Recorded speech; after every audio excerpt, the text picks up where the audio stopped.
Film dibuka dengan latar tahun 1864, di mana Jepang baru saja membuka pintu bagi para pedagang asing. Saat itu pemerintahan masih dipegang oleh kelompok samurai Shogun. Nah, di sisi lain, muncul kelompok pemberontak yang ingin menggulingkan kesogunan dan mengembalikan kekuasaan ke tangan kaisar. Pertempuran pun tak terelakkan, menyebar ke seluruh daratan. Faksi Satsuma, Aizu, Tosa, dan Chosu menjadi kelompok utama yang menentang kekuasaan Shogun.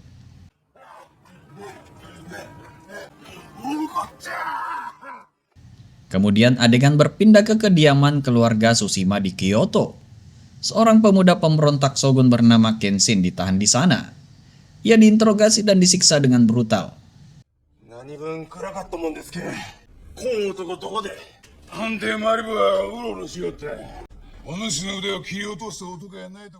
Salah satu samurai keluarga Tsushima mendekat, berniat mengintimidasi.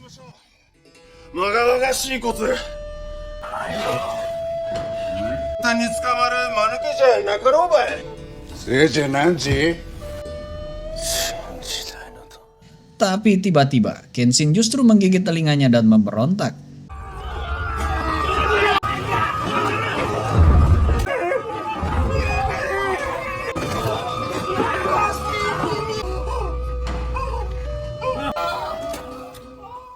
Dengan cepat ia berhasil merebut pedang menggunakan mulutnya lalu membantai seluruh samurai di ruangan itu seorang diri.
Tak lama kemudian, Komandan Shinsengumi Hajime Saito datang bersama pasukan polisi samurai.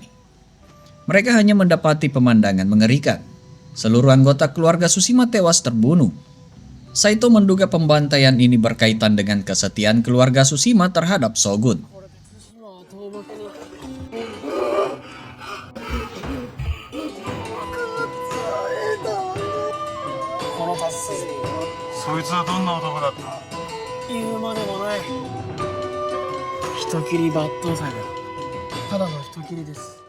Singkat cerita, malam harinya Kenshin kembali beraksi. Ia menyerang sekelompok samurai pendukung Shogun dan menumbangkan mereka hanya dalam hitungan detik.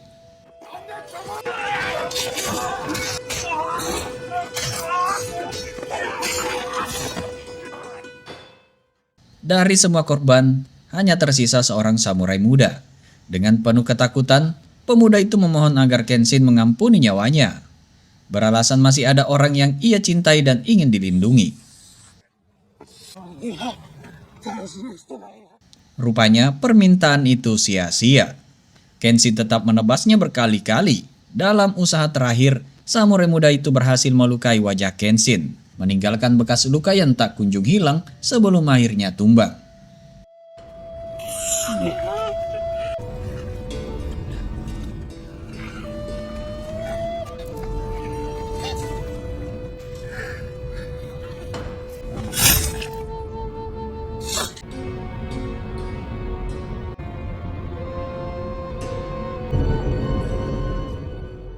Setelah itu Kenshin bermalam di penginapan Kohagia bersama para pemberontak Chosu.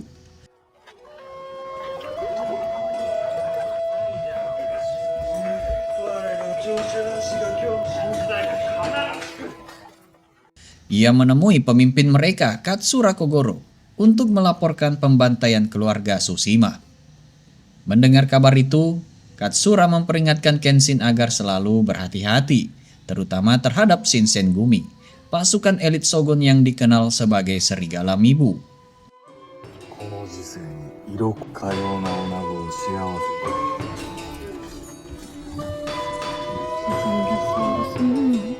大人びて Lalu adegan flashback membawa kita ke setahun sebelumnya di kuil Amida Iki. Saat itu Kenshin baru bergabung dengan kelompok Chosu. Para pemuda pemberontak tengah mengumpulkan senjata dan merekrut samurai terbaik untuk memperkuat barisan.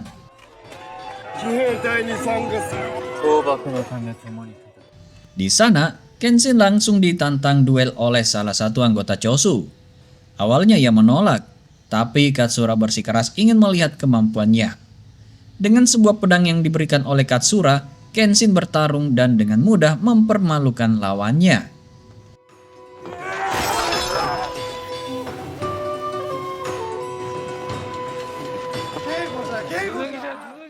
Ya, Katsura terkesan dengan gerakan Kenshin dan bertanya jurus apa yang ia gunakan. Dengan tenang, Kenshin menjawab Hiten Mitsurugi Ryu. Sejak saat itu, namanya mulai dikenal di antara para pemberontak dan ia menjadi sosok yang paling diandalkan. Selanjutnya, Katsura pun kerap menugaskannya sebagai algojo.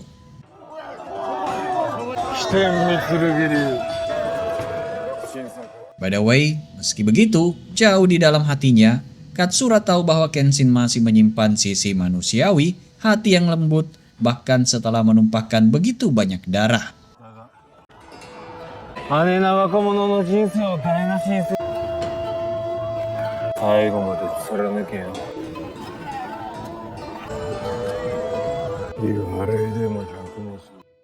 Kembali ke masa sekarang, Kenshin mampir ke sebuah kedai sake milik Nagura. Malam itu, pikirannya masih dipenuhi bayangan seorang samurai muda yang sempat ia bunuh. Entah kenapa, korban itu meninggalkan kesan berbeda dibanding orang-orang yang sudah ia habisi sebelumnya.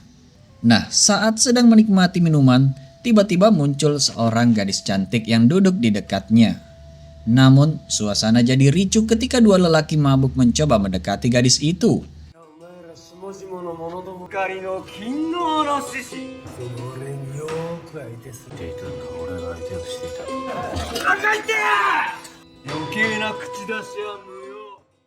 Kenshin yang terganggu langsung memperingatkan mereka untuk pergi, atau nyawa mereka jadi taruhannya. Sayangnya peringatan itu diabaikan, dan malah menantang Kenshin untuk menyelesaikan masalah tersebut secara jantan di luar. Kemudian, ketika salah satu dari mereka bersiap menyerang Kenshin, tiba-tiba muncul seorang samurai bertopeng. Dalam sekejap, dua pemabuk itu tewas di tangannya. Lalu samurai misterius tersebut langsung menargetkan Kenshin.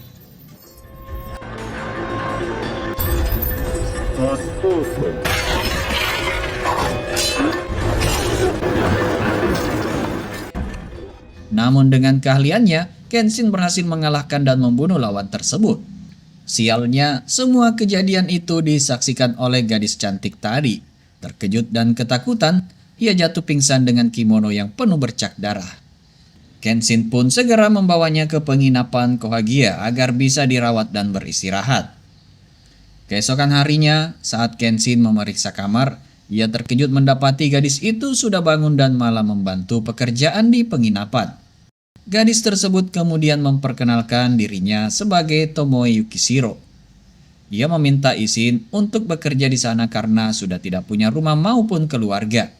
Awalnya Kenshin menolak, khawatir keberadaannya akan menimbulkan masalah. Tapi akhirnya ia luluh dan mengizinkan Tomoe tinggal di penginapan. Sebelum Kenshin pergi, Tomoe sempat bertanya jika suatu saat ia melawan, apakah Kenshin sanggup membunuhnya. Pertanyaan itu membuat Kenshin terdiam, karena jelas selama ini pekerjaannya memang hanya menghabisi nyawa orang lain.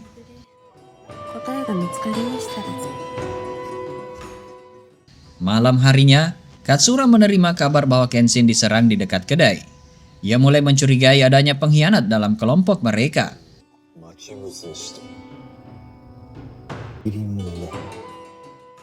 Namun, malam itu juga Kenshin kembali ke tugasnya, membantai para pendukung Shogun yang sedang mengadakan pertemuan rahasia.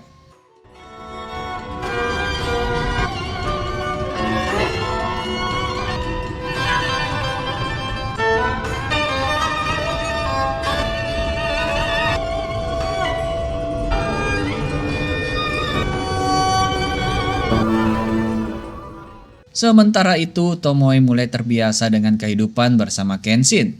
Ia diam-diam menulis perasaannya di buku harian setiap malam. Dan ketika Kenshin pulang dari tugas dengan tangan berlumuran darah, Tomoe datang membawakannya handuk kecil.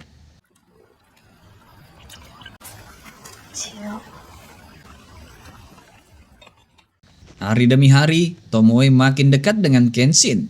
Ia rajin membantu pekerjaan di penginapan dan selalu memperhatikan Kenshin hingga orang-orang di sana mengira mereka adalah pasangan suami istri. Rupanya, Katsura memperhatikan satu hal aneh. Tomoe jarang sekali tersenyum.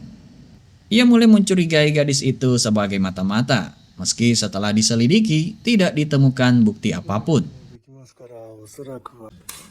言葉や習慣から元は貧乏御家誰かと通じちょる形跡もしかし心配なわ。 Suatu hari, seorang pengrajin pedang menghadiahkan sebilah katana terbaik yang ditempa khusus untuk Kenshin. 俺の刀が時代を変えるんだ。 Malamnya, ketika Kenshin sedang keluar, Katsura mendatangi kamar Tomoe. Ia memperingatkan Tomoe agar tidak menghalangi jalan Kenshin, karena bagi Katsura, untuk menjatuhkan pemerintahan Shogun yang sudah berkuasa selama 300 tahun, mereka harus rela mengorbankan apapun. 徳川300年の果て、最も過酷な役、その狂った。 Keesokan harinya, Tomoe mengajak Kenshin berjalan-jalan ke pusat kota yang sedang menggelar festival. Mereka berhenti sejenak untuk menonton permainan anak-anak di atas panggung.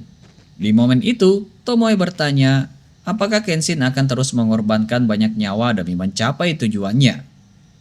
Kenshin hanya menjawab tegas bahwa ia rela melakukan apapun demi mewujudkan sebuah era baru yang damai bagi Jepang. Singkat cerita, pimpinan Shinsengumi Kondo Isami berhasil menangkap salah satu anggota kelompok Chosu bernama Furutaka.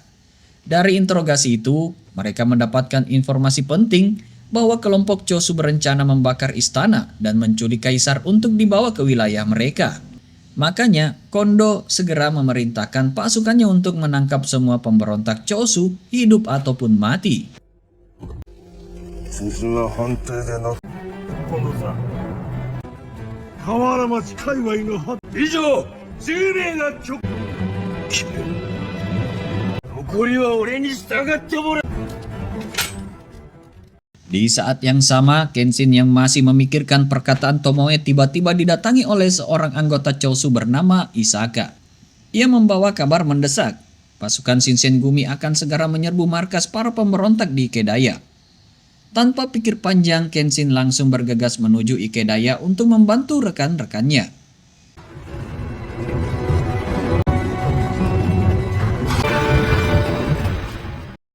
Tak lama kemudian, pasukan Shinsengumi benar-benar tiba di markas itu dan langsung melancarkan serangan besar-besaran. Pertempuran brutal pun pecah. Kedua belah pihak saling menebas, darah berceceran, dan jeritan memenuhi seluruh ruangan.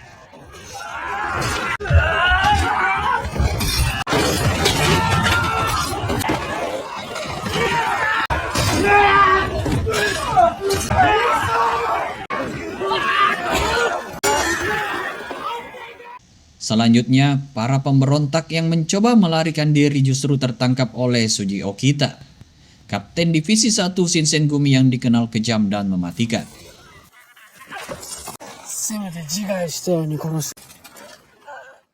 Tepat saat Okita hendak menghabisi mereka, Kenshin muncul dan langsung menantangnya.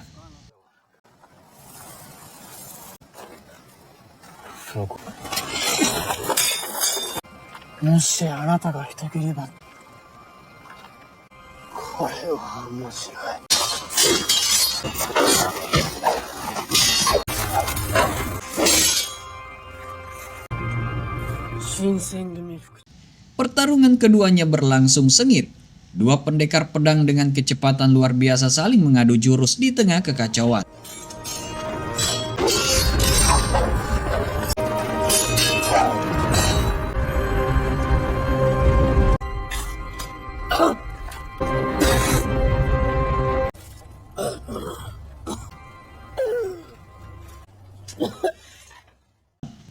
Namun, belum selesai duel itu, Saito Hajime datang bersama pasukan tambahan untuk mengepung Kenshin.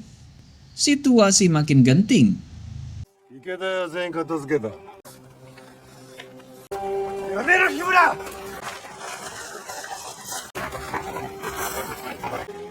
行くぞ。尻尾を巻いて逃げんのか、抜刀さん。行け、日村。その命令じゃ。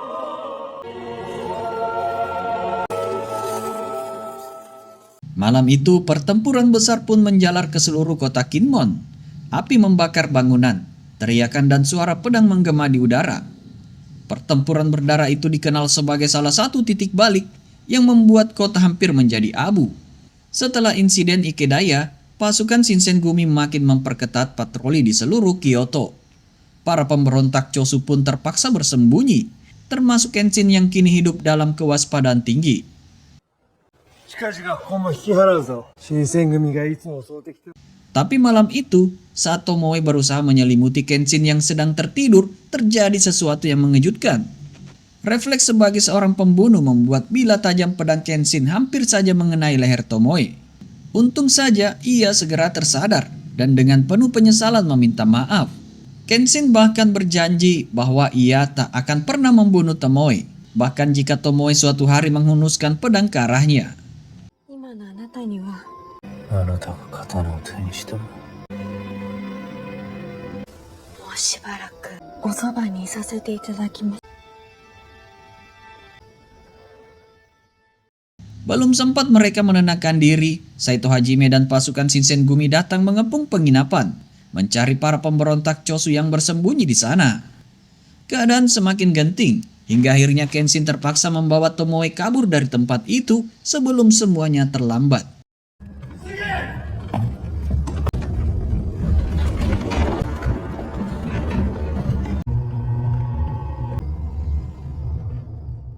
Keesokan harinya, Kenshin yang masih bersembunyi akhirnya ditemui oleh Katsura di sebuah toko.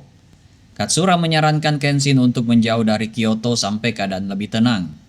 Ia juga menitipkan Tomoe agar tinggal bersama Kenshin dengan menyamar sebagai istrinya. 俺はどうします。もちろん。形だけで結構だ。しばらくそこで身を潜めている。やはり片絵を相手に任せようと。すまない。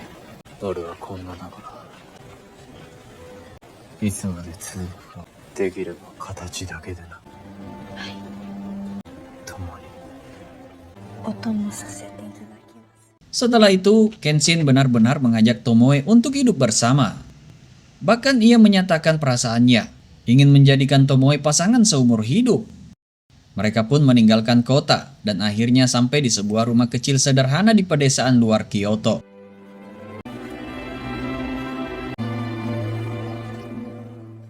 Nah, hari-hari mereka berjalan damai. Kenshin bekerja sebagai petani sekaligus buruh kasar. Sementara Tomoe membantu memasak, merawat rumah, dan memanen sayuran. Perlahan hubungan mereka tumbuh semakin dekat, layaknya pasangan suami istri sungguhan. Kenshin bahkan mengaku kepada Tomoe bahwa inilah kebahagiaan yang belum pernah ia rasakan seumur hidup.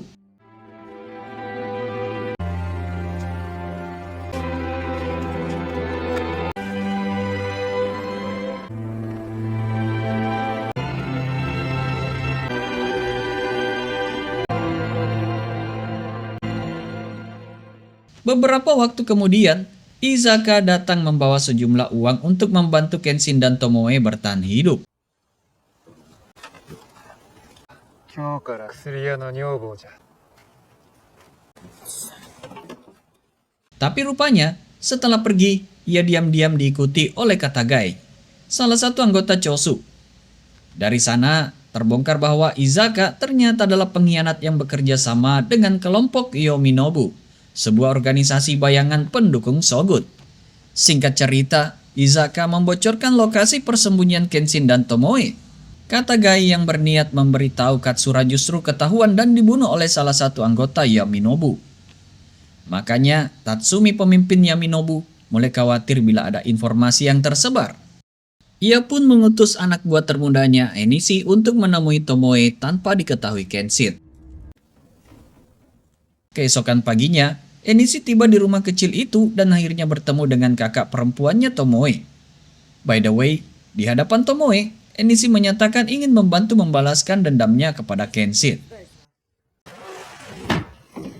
どうしてここが分かったの？ 抜刀斎に天地を下せる時が来たんだ。 Tak lama kemudian Kenshin pulang dari pasar dan melihat seorang pemuda asing meninggalkan rumahnya. Tomoe pun mengakui bahwa pemuda itu adalah adiknya sendiri.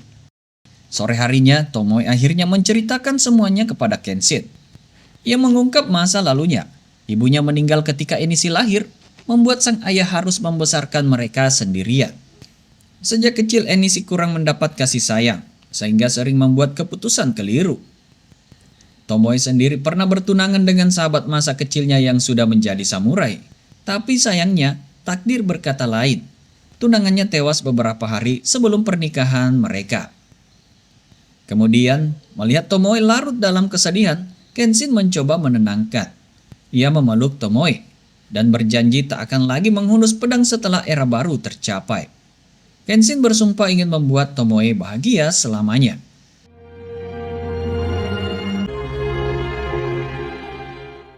Namun, keesokan paginya Tomoe diam-diam menulis perasaannya di buku harian, lalu mengambil pedang sebelum pergi menemui Tatsumi di markas Yaminobu.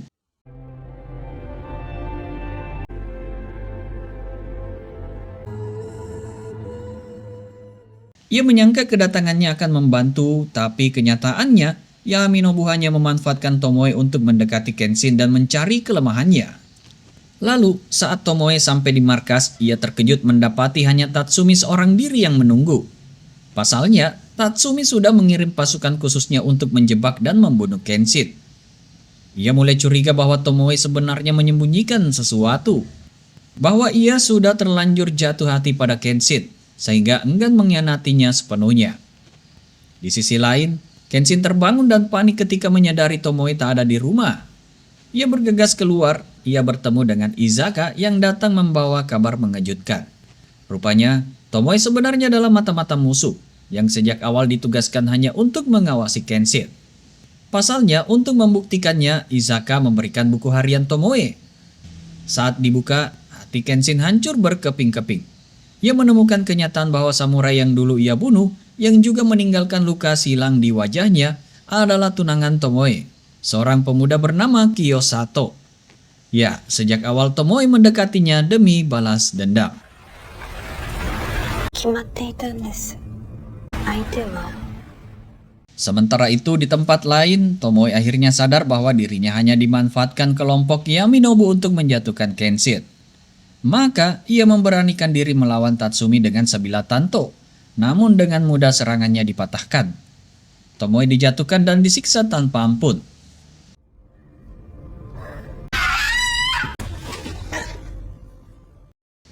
Singkat cerita, Kenshin yang menuju kuil tiba-tiba disergap oleh Nakajo, salah satu anggota Yaminobu. Berbagai jebakan panah ditembakkan untuk melukai Kenshin.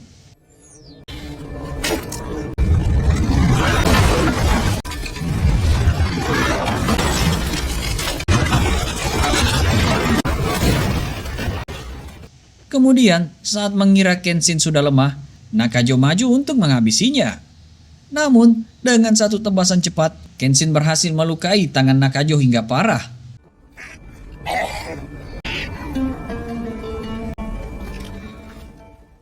Dalam putus asa, Nakajo kabur ke dalam gua, lalu meledakkan diri bersama jebakan yang ia pasang. Kenshin selamat, tapi tubuhnya babak belur dan penuh luka, sementara Nakajo tewas dalam ledakan itu. Lalu, Tatsumi yang mendengar suara ledakan segera paham bahwa Nakajo telah gagal.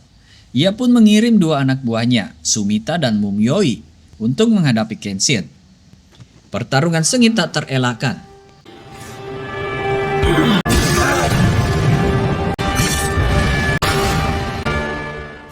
Anyway, diserang dari berbagai arah, Kenshin hampir kewalahan.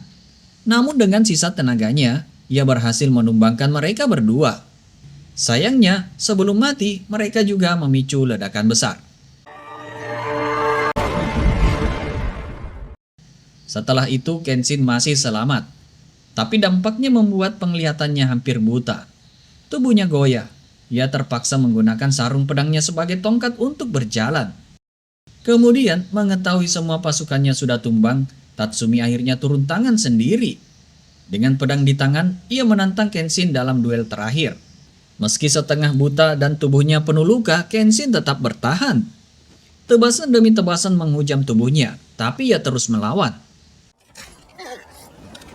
近づいてきたと知った希望ともならどうだもった。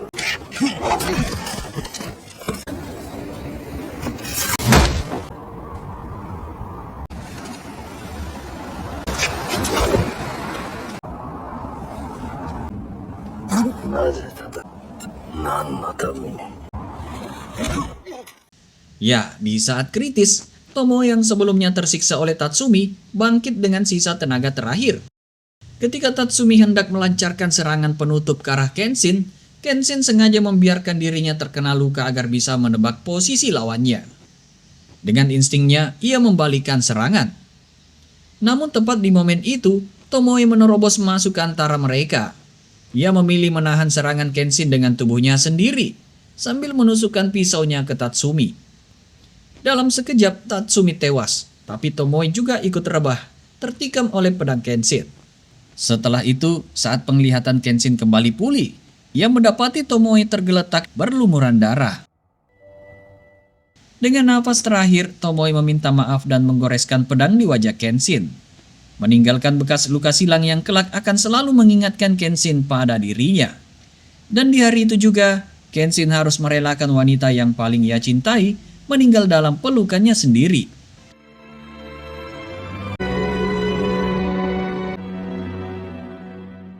Selanjutnya, beberapa hari setelah kematian Tomoe, Katsura datang menemui Kenshin di rumah kecil itu.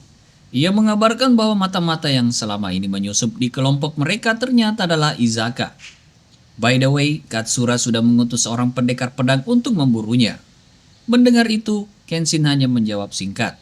Ia akan terus berjuang hingga tujuan mereka tercapai. Hingga sebuah era baru lahir di tanah Jepang. Kenshin pun bersumpah setelah tujuan itu terwujud, ia tidak akan pernah lagi menghunus pedangnya untuk membunuh orang. わかります。もう二度と人はやめない。 Kemudian, setelah Katsura pergi, Kenshin kembali membuka buku harian Tomoe. Dari sanalah ia mengetahui perasaan sejati Tomoe, bahwa meski awalnya Tomoe mendekat hanya demi balas dendam, lambat laun hatinya luluh. Rupanya, ia benar-benar jatuh cinta pada Kenshin. Tomoe menganggap perasaan itu sebagai karma dari niat buruk yang dulu ia miliki. Dengan hati hancur, Kenshin membakar rumah kecil itu bersama tubuh Tomoe yang sudah tak bernyawa. Api yang berkobar seakan menjadi penutup babak kelam dalam hidupnya. Anyway, 4 tahun pun berlalu. Kenshin kini kembali bertempur. Kali ini bersama pasukan imperialis melawan tentara Shogun di Fushimi, Kyoto. Dengan kecepatan dan kemampuan bertarungnya yang legendaris, Kenshin menebas setiap lawan tanpa ampun.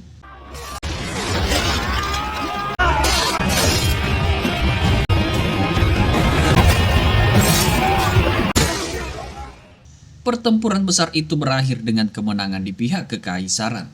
Sebuah tanda bahwa era baru Jepang akhirnya dimulai. Lalu di tengah euforia kemenangan, Saito Hajime kembali menantang Kenshin. Ia ingin melanjutkan duel mereka yang sempat tertunda. Tapi Kenshin menolak. Ia meletakkan pedangnya, menepati janji yang pernah ia ucapkan pada Tomoe.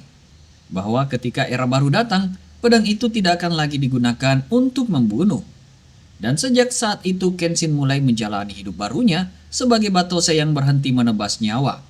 Sekaligus sebagai seorang manusia yang masih terus dihantui luka masa lalu dan kenangan tentang wanita yang ia cintai.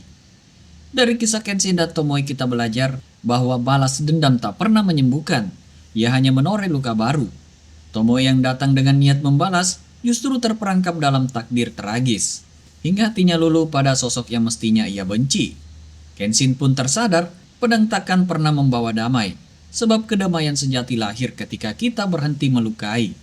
Dan akhirnya kisah ini mengajarkan bahwa cinta, penyesalan, dan pengorbanan mampu mengubah hati manusia. Begitulah akhir perjalanan mereka.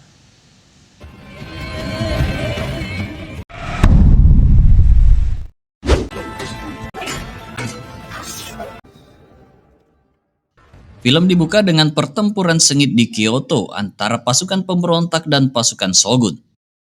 Para pemberontak bertarung demi revolusi damai untuk menggulingkan pemerintahan shogun yang mulai membuka diri pada pengaruh asing. Kebijakan yang ditentang banyak rakyat.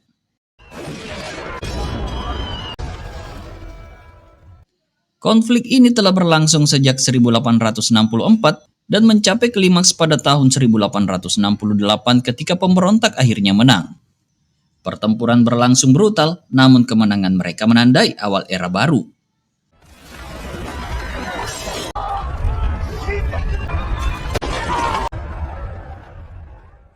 Di tengah kekacauan, muncul Hajime Saito, komandan Shinsengumi Gumi dan loyalis shogun. Meski tahu pasukannya kalah, ia tetap ingin menuntaskan duel terakhirnya melawan Hitokiri Batosai, pembantai legendaris yang mampu mengalahkan ratusan lawan seorang diri.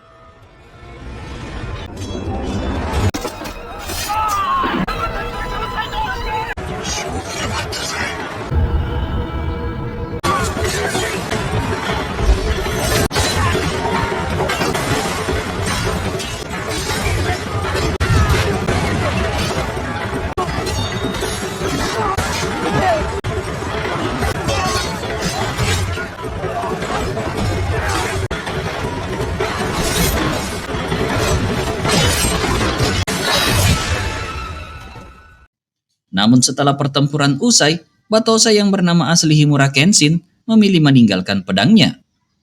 Ia menolak tantangan Saito, memegang teguh janjinya untuk tidak membunuh lagi demi menghormati sang istri.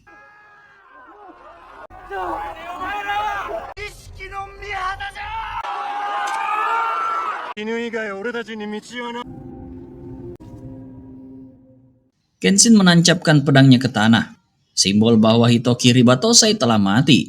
Yang tersisa hanyalah seorang pengembara damai bernama Himura Kenshin.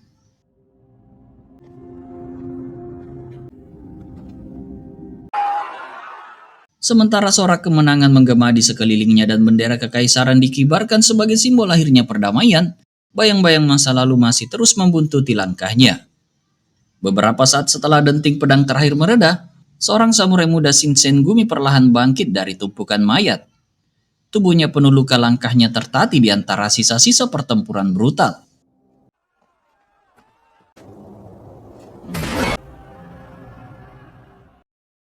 Tanpa sengaja, ia menyentuh sebuah pedang yang tertancap di tanah. Seketika tubuhnya membeku. Dingin yang menusuk itu bukan sekedar suhu, melainkan jejak kematian. Sebagai samurai, ia mengenali aura yang menyelimuti pedang itu, aura darah dan dosa. Bukan pedang biasa, melainkan milik Hitokiri Batosai, pembantai legendaris revolusi. Wajahnya memucat, ia sadar, ia baru saja menyentuh warisan dari sosok yang tak lagi sekedar manusia, melainkan bayangan antara legenda dan kutukan. 10 tahun telah berlalu sejak pertempuran berdarah di Kyoto. Jepang kini memasuki era baru di bawah kepemimpinan Kaisar Meiji. Reformasi besar-besaran dilakukan di berbagai sektor, pemerintahan mulai dimodernisasi, ekonomi tumbuh pesat, dan hubungan dagang dengan negara barat semakin terbuka. Jepang mulai dilihat sebagai contoh negara yang bangkit dan maju. Dalam sebuah upacara resmi, Laksamana Aritomo Yamagata menyatakan bahwa masa kekerasan telah berakhir. Kini saatnya rakyat hidup dalam stabilitas dan membangun masa depan. Jepang berdiri sebagai bangsa yang kuat, tertib, dan damai. Namun di balik kemajuan yang terlihat, muncul ancaman dari sisi gelap kehidupan kota. Dunia kriminal mulai tumbuh di bawah permukaan, jauh dari jangkauan hukum. Salah satu tokoh utama dalam jaringan ini adalah Takeda Kanryu, seorang pengusaha kaya yang diam-diam menjalankan bisnis perdagangan opium. Ia menyuplai obat berbahaya ini kepada warga lokal dan orang asing, dan mendapatkan kekayaan besar dari peredaran ilegalnya. Dengan uang dan pengaruh, Takeda mampu menghindari jeratan hukum, bahkan memperluas operasinya ke berbagai wilayah kota. Tapi ambisinya belum berhenti. Ia ingin mempercepat produksi dan memperluas kendalinya atas pasar gelap. Ia memerintahkan anak buahnya untuk mencari pembuat obat yang bisa bekerja di bawah kendalinya. Beberapa hari kemudian, anak buahnya membawa 2 orang ahli obat, seorang pria dan seorang wanita. Setelah menilai keduanya, Takeda memutuskan untuk mempertahankan wanita itu, Megumi Takani, karena ia melihat potensi yang besar dari keahliannya. Sementara itu, pembuat obat pria dianggap tidak berguna dan diperintahkan untuk dibunuh. Eksekusi segera dipersiapkan. Namun sebelum nyawanya dihabisi, pria itu berhasil melompat dari jendela dan kabur. Anak buah Takeda bersiap mengejar, tetapi Takeda menghentikan mereka. Ia dengan tenang berkata, biar Batosaiku yang urus. Keesokan harinya, Kenshin terlihat berada di tengah keramaian dalam sebuah perayaan rakyat. Sementara itu, di sisi lain kota, Saito, kepala polisi dari Shinsengumi, bersama timnya menemukan mayat pria yang sebelumnya melarikan diri dari Takeda. Mereka mulai menyelidiki kasus tersebut yang segera dianggap sebagai pembunuhan. Beberapa petugas menduga bahwa pelaku adalah Batosai, pembantai legendaris dari masa lalu. Namun, Saito ragu. Ia pernah bertarung langsung dengan Batosai yang asli, dan ia tahu betul ciri khas tekniknya. Luka pada tubuh korban tidak sesuai dengan gaya bertarung Batosai yang dikenal Saito. Ia yakin ini adalah ulah seseorang yang menyamar. Di tempat lain, Kenshin melihat poster buronan yang menyebut namanya sebagai tersangka pembunuhan. Ia mulai curiga bahwa seseorang menggunakan identitas lamanya untuk menebar teror. Saat ia tengah membaca pengumuman itu, seorang gadis bernama Kaoru Kamiya tiba-tiba menyerangnya dengan pedang kayu. Ia mengira Kenshin adalah pembunuh yang sedang dicari polisi, karena Kenshin membawa pedang panjang seperti samurai. Kenshin tidak melawan, ia hanya menghindar sambil menjaga agar makanan yang dibawanya tidak tumpah. Setelah situasi mereda, ia menjelaskan bahwa ia hanyalah seorang pengembara dan pedangnya adalah Sakabato, pedang bermata terbalik yang tidak bisa digunakan untuk membunuh. Mendengar penjelasan itu, Kaoru pun menyadari kesalahannya. Ia meminta maaf dan memberikan sapu tangannya kepada Kenshin untuk membersihkan pakaiannya yang kotor. Di tempat lain, Saito mendatangi markas Takeda Kanryu. Ia tak datang untuk basa-basi. Dengan nada tajam, ia mengungkap bahwa korban pembunuhan adalah polisi yang sedang menyamar untuk menyelidiki aktivitas ilegal Takeda. Polisi yang kau bunuh bukan hanya seorang peracik obat, ia adalah mata-mata kami.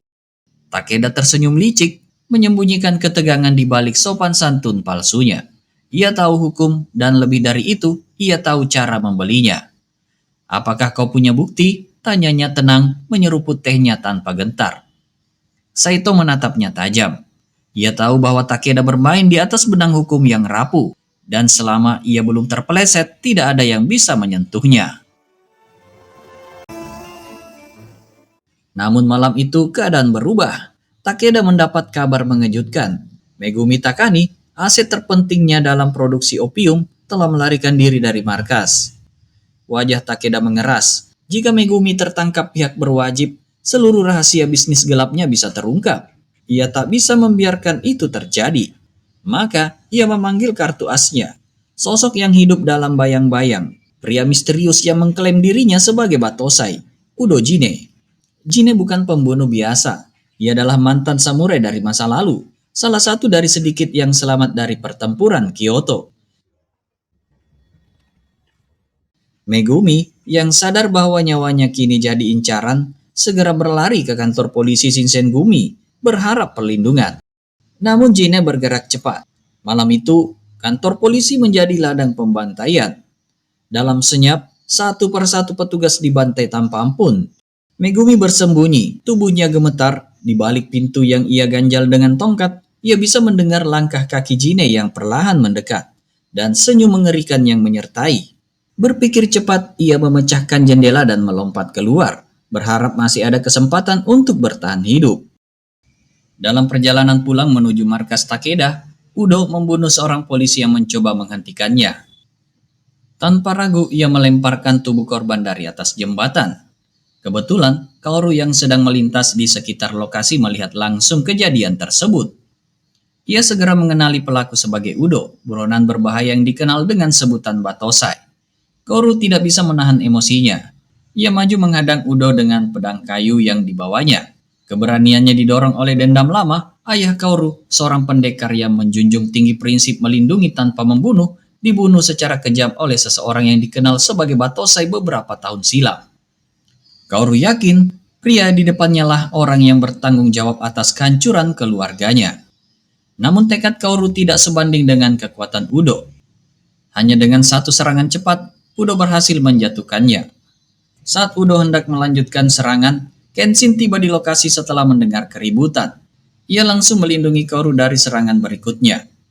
Begitu melihat cara Kenshin bergerak, cepat dan presisi, Udo menyadari bahwa pria ini bukan orang biasa. Ia langsung tahu bahwa yang ada di depannya adalah Batosa yang asli, bukan dirinya, bukan orang lain. Sebelum Udo sempat melancarkan serangan, pasukan polisi Shinsengumi tiba di tempat kejadian. Mereka melihat Udo berdiri di dekat tubuh polisi yang terbunuh dan langsung bersiap menangkapnya. Melihat situasi mulai kacau, Kenshin memanfaatkan kesempatan itu untuk membawa Kaoru pergi dari lokasi. Setelah berhasil melarikan diri, Kaoru membawa Kenshin ke dojo keluarganya.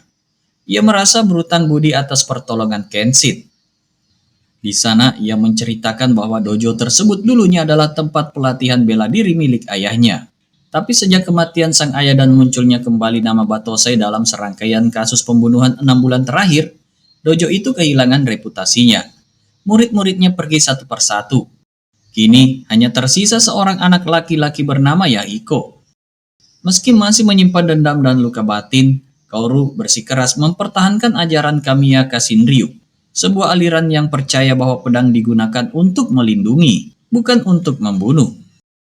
Kenshin yang mendengarkan penjelasannya dengan tenang, tampak memahami perasaan Kaoru. Perlahan, hubungan keduanya mulai terbentuk. Namun di dalam hati, Kaoru masih ragu. Ia merasa bahwa seorang pengembara seperti Kenshin, yang hidup berpindah-pindah dan tampak tanpa beban, tidak mungkin benar-benar memahami rasa kehilangan yang ia alami sejak kematian ayahnya. Keesokan harinya, ketenangan di dojo Kamiya terusik oleh kedatangan sekelompok preman. Mereka mengaku sebagai utusan dari seorang pengusaha kaya yang ingin membeli dojo itu. Bagi mereka, tempat itu sudah tak berharga lagi dan lebih baik dijual. Namun Kaoru menolak dengan tegas. Bagi Kaoru, dojo itu bukan sekedar bangunan, itu adalah peninggalan terakhir dari ayahnya, simbol dari ajaran Kamiya Kashinryu yang menolak kekerasan dan menjunjung perlindungan. Penolakan Kaoru membuat para preman marah. Mereka mulai menghancurkan dojo, melempar barang-barang dan menciptakan kekacauan. Yahiko satu-satunya murid yang tersisa mencoba melawan. Ia memperkenalkan dirinya dengan lantang sebagai Myojin Yahiko, samurai dari Tokyo. Tetapi tenaganya jelas tak cukup untuk menghentikan mereka. Di tengah kekacauan itu, Kenshin muncul. Ia tidak membawa pedang, hanya sebatang tongkat kayu.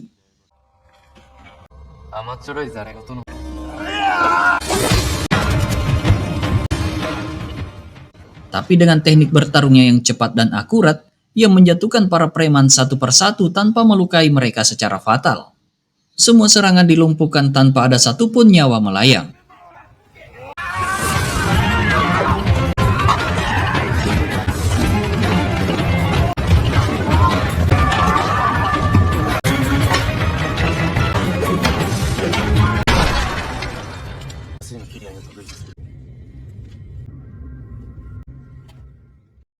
Namun salah satu preman tiba-tiba menyebut Kenshin sebagai Batosai. Situasi menjadi tegang. Untuk menghentikan kesalahpahaman, Kenshin akhirnya mengaku di depan semua orang. Dialah Batosai sang pembantai.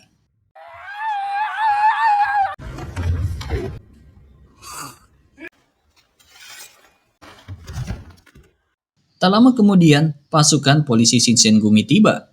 Mereka menangkap semua orang yang terlibat termasuk Kenshin. Meski Kaoru berusaha membela dan menjelaskan bahwa Kenshin tidak bersalah dan tidak membunuh siapapun. Tapi hukum tetap berjalan, dan Kenshin dibawa ke markas pemerintah. Di tempat lain, seorang petarung jalanan bernama Sagara Sanosuke mendengar kabar tentang Batosai yang ditangkap. Ketika ia melihat pria berambut merah dengan luka berbentuk salib di pipinya, ia langsung tahu siapa sebenarnya orang itu. Kenshin Himura telah kembali ke dunia yang ditinggalkan selama 1 dekade. Di sana Kenshin dihadapkan pada Laksamana Yamagata Aritomo, sosok militer yang mengenalnya sejak Perang Boshin. Yamagata tahu bahwa Kenshin bukan melarikan diri, melainkan menepati sumpahnya tidak akan membunuh lagi. Namun situasi negara kini genting. Opium beredar luas, menyamar dalam bentuk obat-obatan biasa. Jika dibiarkan, negeri ini bisa hancur dari dalam. Yamagata meminta bantuan Kenshin sekali lagi. Tapi Kenshin menolak. Ia teguh pada sumpahnya. Ia tak ingin kembali menjadi pembantai. Saito yang tidak percaya seseorang bisa melindungi tanpa membunuh menantangnya. Mereka pun bertarung.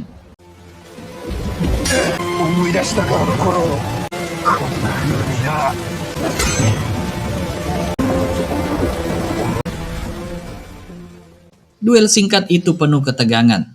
Saito menguji tekad Kenshin, sementara Kenshin menunjukkan bahwa ia bisa bertahan, bahkan melawan tanpa membunuh. Yamagata menghentikan duel itu. Ia menyadari Kenshin memang sudah berubah. Dia bukan lagi Batosai sang pembantai. Ia adalah seseorang yang memilih untuk menjaga, bukan membunuh. Di tempat lain, Megumi Takani terus melarikan diri dari kejaran anak buah Takeda. Berhari-hari ia bersembunyi, kelelahan dan semakin putus asa. Hingga akhirnya, dalam kondisi lemah, ia tanpa sengaja bertemu dengan Yahiko di jalan kota. Megumi dengan napas tersengal dan penuh ketakutan meminta bantuan. Tanpa ragu, Yahiko menunjukkan keberanian dan ketulusan. Ia membawanya ke dojo, tempat satu-satunya yang bisa dianggap aman. Sementara itu, Kenshin yang baru saja dibebaskan dari tahanan polisi melangkah keluar dari markas Shinsengumi. Di depan gerbang, Kaoru sudah menunggunya. Ia tahu Kenshin tak punya tempat untuk kembali. Meskipun kenyataan bahwa Kenshin adalah Batosai membuatnya sempat goyah. Kaoru telah mengambil keputusan. Ia memilih untuk mempercayai pria yang telah menyelamatkan dojo dan dirinya. Dengan nada tenang, ia mengundang Kenshin untuk tinggal di tempat yang dulu dibangun oleh ayahnya. Setibanya di dojo, Kaoru memperkenalkan Kenshin kepada Yahiko. Yahiko menyambutnya dengan semangat khas anak muda, merasa senang karena kini dojo tidak lagi sepi. Beberapa saat kemudian, Megumi juga memperkenalkan diri kepada Kenshin dan Kaoru, menjelaskan bahwa ia adalah target buruan Takeda karena keahliannya di bidang obat-obatan. Meski awalnya canggung, suasana mulai mencair. Di tengah pelarian dan ancaman, keempat orang ini perlahan menemukan kenyamanan satu sama lain, sebuah awal dari kebersamaan yang tak direncanakan. Malam itu, Kaoru memberikan pakaian lama milik ayahnya kepada Kenshin. Meski sederhana, isyarat itu menjadi bentuk penerimaan. Kenshin, yang selama ini hidup berpindah-pindah sebagai pengembara, mulai merasakan bahwa ia mungkin bisa tinggal, setidaknya untuk sementara. Untuk merayakan kehadiran mereka, Kaoru mengajak Kenshin dan Megumi makan malam di sebuah kedai kecil. Suasananya santai penuh canda ringan. Bagi Kenshin, momen sederhana itu terasa istimewa. Sesuatu yang langka sejak ia meninggalkan dunia peperangan. Namun suasana berubah saat Takeda Kanryu tiba di kedai bersama para pengawalnya. Ia sudah mengetahui identitas Kenshin sebagai mantan Batosai. Dengan sikap arogan, Takeda langsung menawarinya pekerjaan sebagai pengawal pribadi, lengkap dengan imbalan uang besar. Kenshin menolak tanpa pikir panjang. Ia tak tertarik pada uang, apalagi melayani orang seperti Takeda. Di tengah ketegangan itu, Sagara Sanosuke, si petarung jalanan dengan pedang raksasa jenisan batu, kembali muncul. Baru saja keluar dari tahanan, Sanosuke menawarkan diri untuk bergabung dengan Takeda dan bahkan menantang Kenshin dalam duel terbuka. Ingin membuktikan bahwa dirinya lebih layak dipekerjakan. Kenshin menerima tantangan itu, tapi menolak bertarung di dalam kedai. Mereka akhirnya pindah ke jembatan kota, diikuti oleh kerumunan warga yang penasaran. Pertarungan dimulai.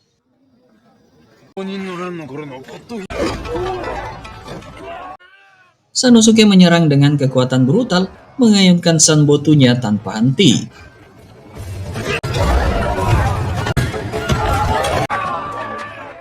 Namun Kenshin hanya menghindar, tenang dan efisien tanpa membalas. Di tengah duel, Kenshin akhirnya menghentikan gerakan Sanosuke dengan menginjak pedangnya. Lalu bertanya, apakah seseorang sekuat Sanosuke benar-benar ingin menjadi alat bagi orang seperti Takeda? Pertanyaan itu menghentak Sanosuke. Ia terdiam. Beberapa saat kemudian, ia menyadari bahwa ia hampir menjual prinsipnya hanya demi uang. Pertarungan berakhir bukan dengan kekalahan, tapi dengan keputusan penting. Sanosuke menolak Takeda dan memilih jalannya sendiri. Sore itu, Budo muncul kembali. Ia membunuh sekelompok preman yang sebelumnya pernah menyerang dojo milik Kaoru. Keesokan harinya, Saito dan beberapa petugas kepolisian menemukan mayat para preman tersebut dan langsung memulai penyelidikan. Di tempat kejadian, Kenshin kebetulan melihat seorang wanita muda menangis karena kehilangan keluarganya. Pemandangan itu mengingatkannya pada Tomoe, istrinya dulu, yang juga pernah mengalami hal serupa. Dulu Kenshin pernah membunuh sekelompok samurai pendukung Shogun. Salah satunya adalah tunangan Tomoe. Samurai itulah yang pertama kali melukai wajah Kenshin, dan luka kedua diberikan oleh Tomoe sendiri. Kenangan itu membuat Kenshin selalu bertanya-tanya apakah semua pembunuhan yang pernah ia lakukan benar-benar demi kedamaian, atau justru menambah penderitaan. Pertanyaan itu yang akhirnya membuatnya berhenti menjadi Batosai. Kini Kenshin mencoba hidup damai bersama Kaoru, Megumi, dan Yahiko. Ia ingin menebus masa lalunya dan melindungi orang-orang di sekitarnya. Suatu hari, warga sekitar dojo mendadak jatuh sakit, penyebabnya belum diketahui. Kenshin dan teman-temannya langsung turun tangan.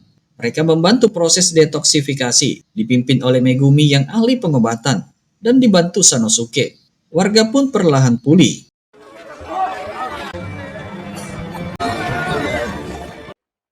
Namun Kenshin masih penasaran dan bertanya pada Megumi. Megumi lalu menjelaskan bahwa Takeda dan anak buahnya telah meracuni sumber air warga dengan obat-obatan berbahaya. Ia juga menceritakan masa lalunya, berasal dari keluarga dokter, kehilangan segalanya karena perang, lalu terpaksa bekerja pada Takeda. Di sana, ia membuat opium dan menjadi simpanan Takeda. Opium itu telah menghancurkan banyak nyawa. Kini, Megumi ingin memperbaiki semuanya. Mendengar itu, Kenshin memutuskan untuk membantu polisi menangkap Takeda dan menghentikan kejahatannya. Saat matahari tenggelam, Kenshin bersiap pergi dari dojo untuk menghadapi Takeda. Sanosuke datang dan menawarkan bantuan. 韓流のその中には腕の立つ士族たちが紛れ Tak lama, Kaoru berlari menghampiri mereka dan memberi kabar bahwa Megumi telah pergi sendiri ke markas Takeda. Ia meninggalkan surat berisi niat untuk membunuh Takeda dengan tangannya sendiri. Di markas Takeda, Megumi muncul. Takeda sempat mengira Megumi ingin kembali bekerja padanya. Tapi ternyata Megumi mencoba menyerangnya dengan pisau kecil. Usahanya gagal. Ia ditangkap dan ditampar oleh Takeda.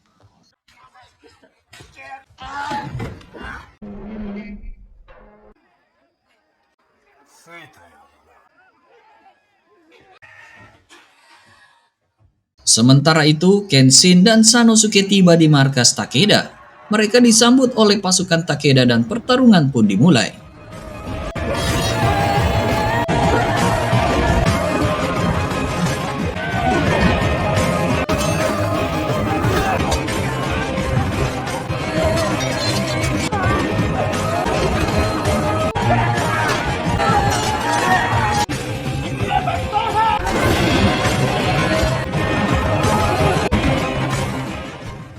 Mereka bertarung dengan cepat dan efisien, menjatuhkan lawan tanpa membunuh.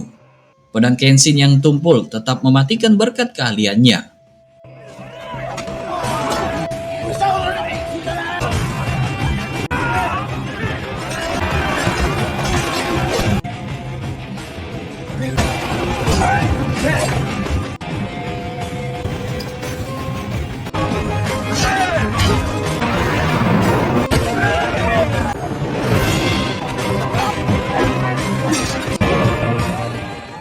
Lalu mereka dihadang dua petarung terkuat Takeda, Inui Banjin dan Gen. Pertarungan sengit terjadi.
Tapi Kenshin dan Sanosuke berhasil mengalahkan keduanya dan melanjutkan ke ruang tempat Megumi disekap. Saat hendak membuka pintu, mereka disambut tembakan dari senapan mesin. Takeda sudah menunggu. Namun tepat waktu, Yahiko berhasil menghubungi Shinsengumi. Saito datang bersama pasukan polisi dan langsung memimpin serangan balasan.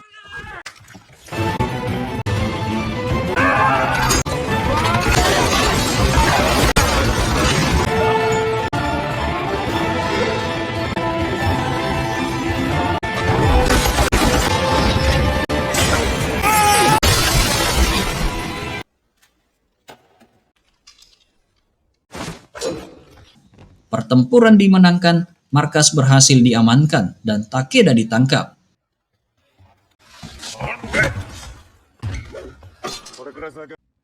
Setelah itu, Kenshin dan Sanosuke masuk ke ruangan Megumi dan membebaskannya.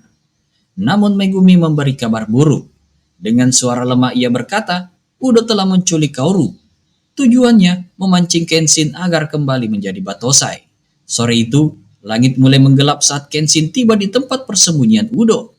Sesuai permintaan dalam surat, ia datang sendirian.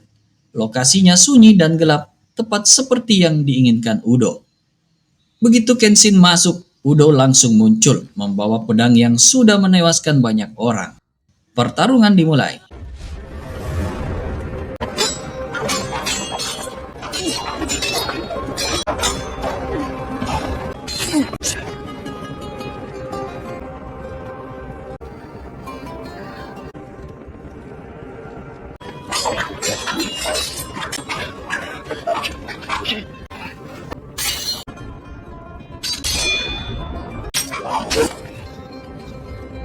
Tapi Udo tidak hanya menyerang secara fisik, ia menyerang mental Kenshin, mengungkit masa lalunya, mencoba membuatnya kehilangan kendali, dan memaksa Kenshin kembali menjadi Batosai yang dulu ditakuti semua orang.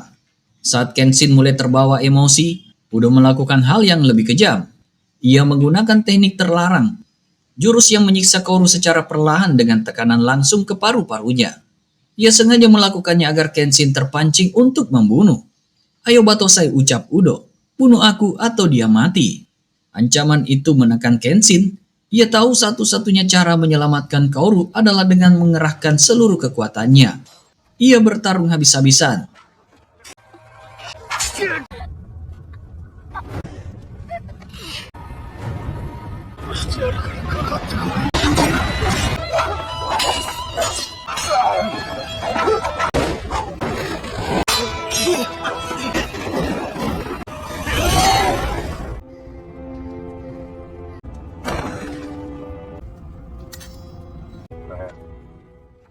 Udo terluka parah dan mulai terpojok. Kenshin bersiap memberikan serangan terakhir, ujung pedang hampir menebas Udo. Tapi Kaoru yang tergeletak lama di lantai masih bisa berteriak. Jangan! Dengan suara pelan namun tegas, ia memohon agar Kenshin tidak membunuh. Bukan karena kasihan pada Udo, tapi karena ia tidak ingin kehilangan Kenshin yang sekarang. Jika Kenshin membunuh lagi, ia yakin yang akan mati bukan hanya Udo, tapi jiwa Kenshin juga akan hilang. Kenshin akhirnya menahan diri. Ia membalik pedangnya, lalu menghantam lengan kanan Udo hingga tak bisa digunakan lagi. Namun Udo memilih mengakhiri hidupnya sendiri. Ia menusukkan pedangnya ke tubuhnya sendiri, jurus terlarang pun berhenti. Kaoru selamat, tapi tak sadarkan diri. Kenshin segera menggendong Kaoru dan membawanya keluar dari tempat itu. Beberapa hari kemudian, Kaoru akhirnya sadar, tapi ranjang di sampingnya kosong. Ia khawatir, takut kalau Kenshin pergi, dan kembali menjadi Batosai. Namun tak lama kemudian, Kenshin muncul sambil membawa kantong berisi belanja harian. Ia hanya pergi sebentar untuk membeli kebutuhan dapur. Kaoru menangis, tapi kali ini bukan karena takut. Ia menangis karena lega. Hari-hari di dojo kembali normal. Kenshin, Kaoru, Megumi Sanosuke, dan Yahiko kembali hidup bersama. Mereka tahu masa lalu tidak bisa dihapus, tapi yang lebih penting adalah pilihan hari ini dan besok. Setiap orang bisa berubah, dan setiap orang berhak mendapatkan kesempatan kedua, asal benar-benar mau memperbaiki diri. Subscribe untuk ikuti cerita seru lainnya. Aktifkan notifikasi biar nggak ketinggalan video terbaru. Jangan lupa like kalau kamu suka cerita ini, bantu channel ini terus berkembang. Terima kasih sudah menonton sampai habis, sampai ketemu lagi di video berikutnya.